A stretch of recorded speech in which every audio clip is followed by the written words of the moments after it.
replacing the spark plugs. The first 3 are easy. This is on a 2000 Sienna Toyota.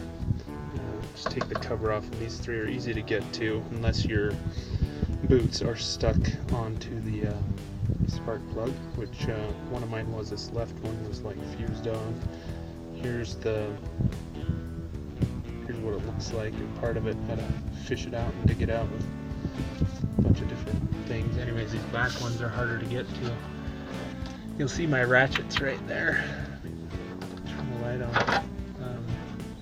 It's my ratchets right there, and the first one's just right next to it, and I just had to kind of fill with my fingers where it's at.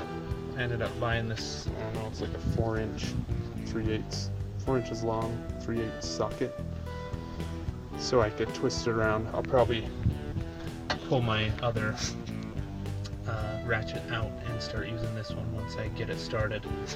So it's not very easy. I hope I can do it all. That's what one of the forums I read said, that you don't have to take off the manifold and a bunch of other junk.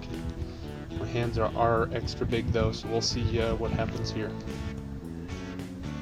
So it looks like I was able to get this out with just my normal ratchet, and I just took the ratchet off. Now I'm just loosening it the rest of the way by my hand. I think it's there. I think so. Let's see. Oh, yep. I think that's it. Kind of just have to do it by sight. There it is. So I'll put the other one in opposite way I took it out. So let's hope the far passenger side one works okay.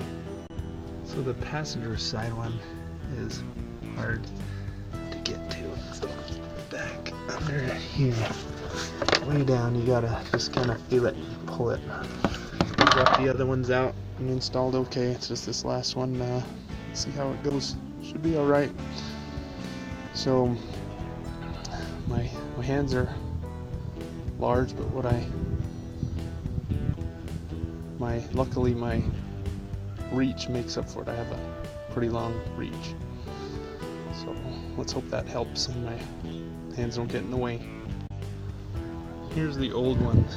So you see this one here is the one where the boot stuck on, and it is just fused on there and it wouldn't come off. Busted off. I use like a coat hanger or pipe, a bunch of different stuff.